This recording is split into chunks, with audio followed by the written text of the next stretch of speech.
doesn't show the type of team they are. They're a team who can score the basketball, and it was in a lot of close games. But we want to make sure we come out on the defensive end and impose our will and not play defense like we did the other night. And then offensively just play with a lot of pace and just get back to how we play basketball. How about you personally? You sat out the 5 games. Then in Boston the other night, some early foul trouble. Not a lot of continuity for you. You feeling more like yourself?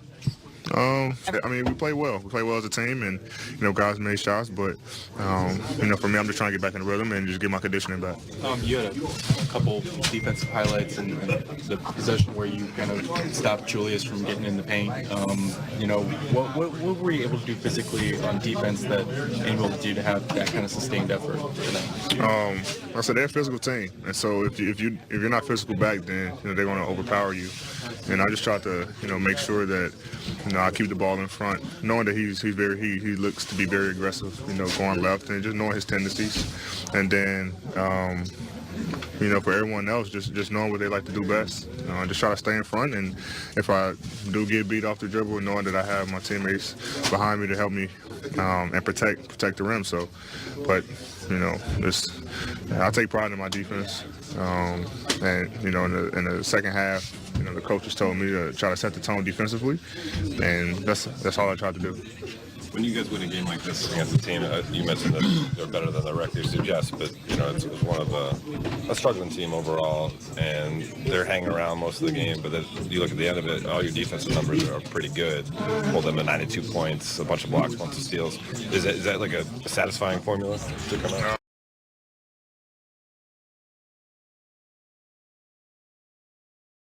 Several times, and anytime anyone plays against the Lakers, they're going to shoot the ball well, and they came out shooting the ball extremely well. Dawson made a lot of threes. Bullock made some pull-ups.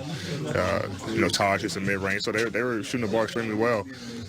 Tough shots. Overall in the first half we held them to 48 points, which is great for us defensively.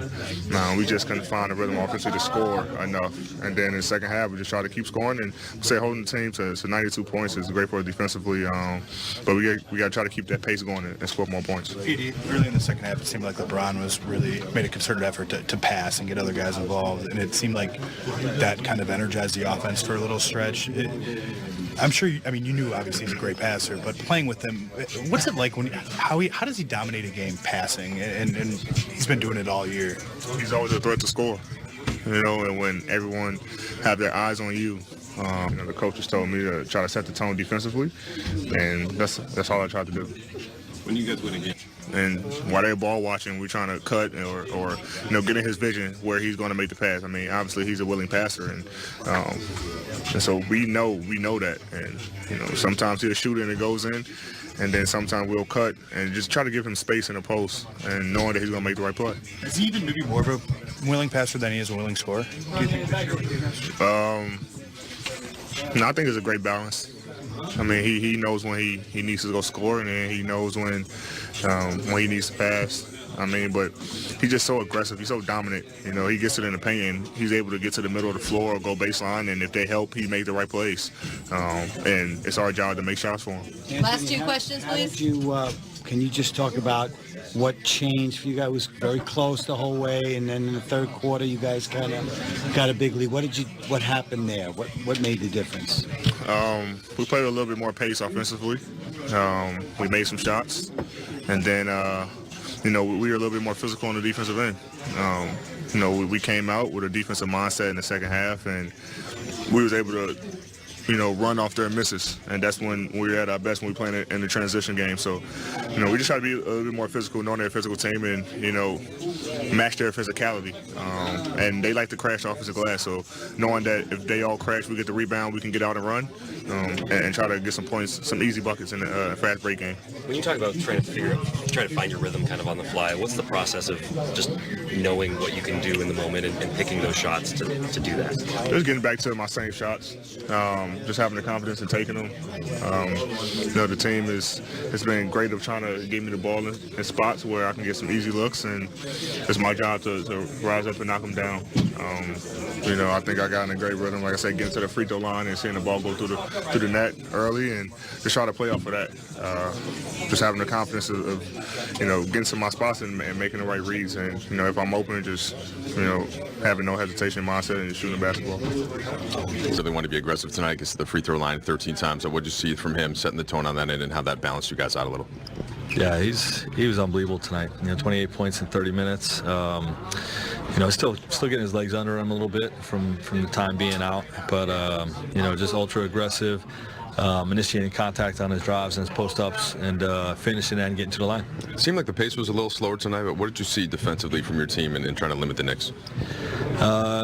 Good in the second half, bad in the first half. I would say bad in the first half. We just weren't making them uncomfortable enough, and taking the fight to them enough.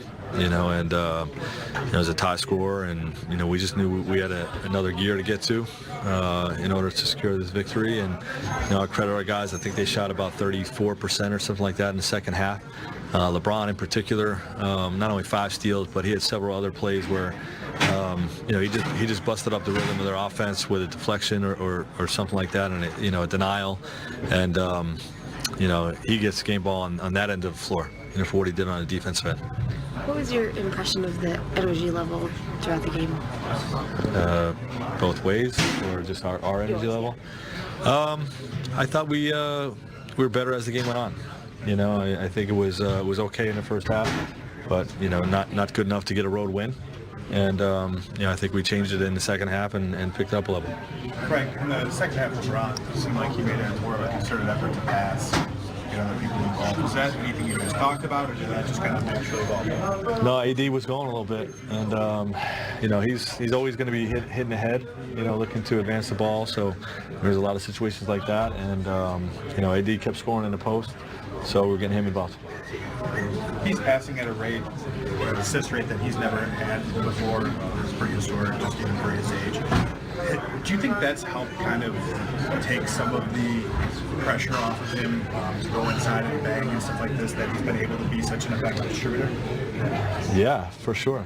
Not that he needs it. I mean, the guy can still do it all.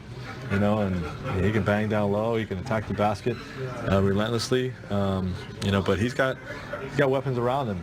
And they didn't always give him the payoff tonight. When he fed them either at the rim or at the three-point line. But he knows he's got it for a little stretch with LeBron out there. And you can't do that every night. You can't do that against the Boston Celtics, who play 4 smalls and a big. But these guys are huge. They play really big, and rebounding is a concern. So, we were able to do it. Coach, what gave your guys, what did the Knicks do to give you guys most trouble tonight, since it took quite a while for you guys to kind of pull away? I think I think Dotson got going in that first half, and really kept them in the game. Their point guards were really good in the pick and roll game.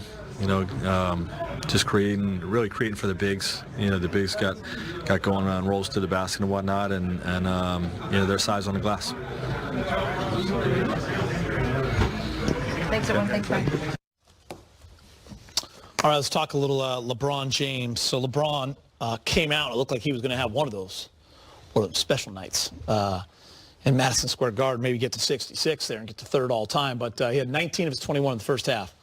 Quick start, a very quick start, and I think, in the second quarter, third, he tried to get other people involved, let other people play the game. I don't think he was trying to get big numbers. He didn't score, 2 points in the second half, something like that? That's unusual. But, he's a guy that can get it done whenever he wants to. I just think New York, he wanted to make sure they got the win, and everyone was contributing. It's crazy because we had the conversation prior to the game, and we was talking about LeBron's miss. Rondo's there for the steal. KCP, the 3. Hustle pays off. 86-73. Mario Hezonja's not walking in that door. Midway through the fourth. Shot clock winding down. Kuz, high bank. Lakers up 10. That was tough. Randall finds a cutting Elfrid Payton. Vogel calls timeout. Doesn't want this to get close. Lakers second chance points. Caruso is going to miss a three. Kuz is there for the putback. Lakers up by 10.